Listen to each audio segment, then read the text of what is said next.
USC coach Clay Helton won't have to reach for topics when the Trojans meet as a team Monday to reflect on their 24-20 victory at Arizona and what lies ahead for them during the upcoming bye week.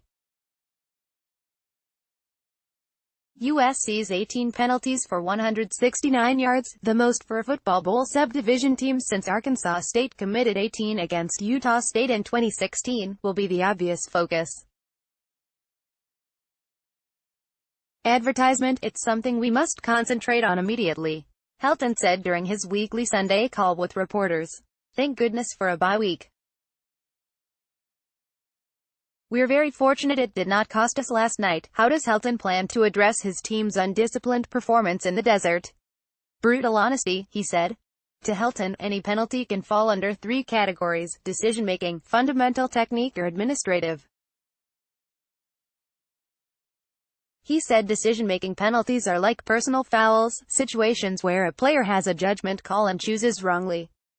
Fundamental technique penalties are things like holding, are your hands outside the shoulder pads or in the chest plate, Helton explained.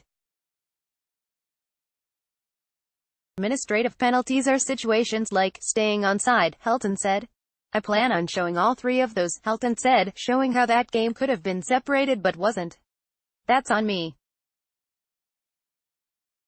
That's my job, to be able to correct those things, and I look forward to doing it tomorrow. Kalamaka Cedric Ware provides the big burst USC needs against Arizona by Helena Elliott. September 30, 2018, 7:30 a.m. in Saturday's game, USC ran the full gamut.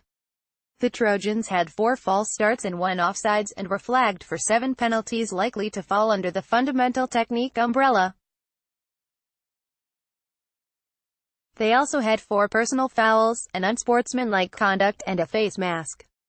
On the decision-making penalties, Helton said, I thought our kids played with great passion. We came in there to win a road game. We knew how important this win was for our season, especially a Pac-12 South win on the road.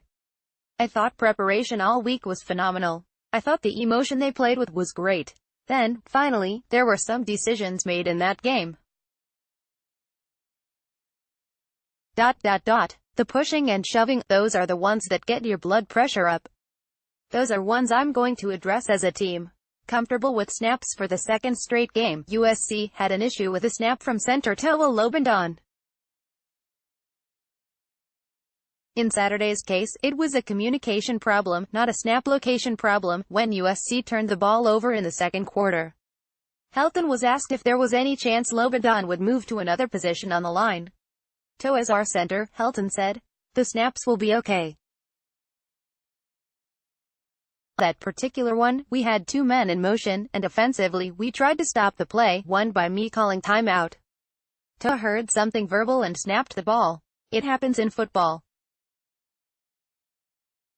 We'll fix the low snaps this week. Healing up, Helton said. The Trojans will benefit from having a bye week to heal injuries. Advertisement, right tackle Chuma Edoga has a hip impingement that was aggravated during Saturday's game. Credit to him, Helton said, he's been dealing with it for 5 games now. We'll try to give Chuma some rest this week and get that thing down going into Colorado. Jen Houston left Saturday's game with a neck injury. Helton will have a more definitive update Tuesday. Malik Dorton hurt his ankle. Freshman Raymond Scott, who plays on special teams, fractured a finger. Porter Gustin was pulled with an ankle injury. Helton said Amon-Ra St. Brown will also need rest for a shoulder sprain. St. Brown played with the injury Saturday.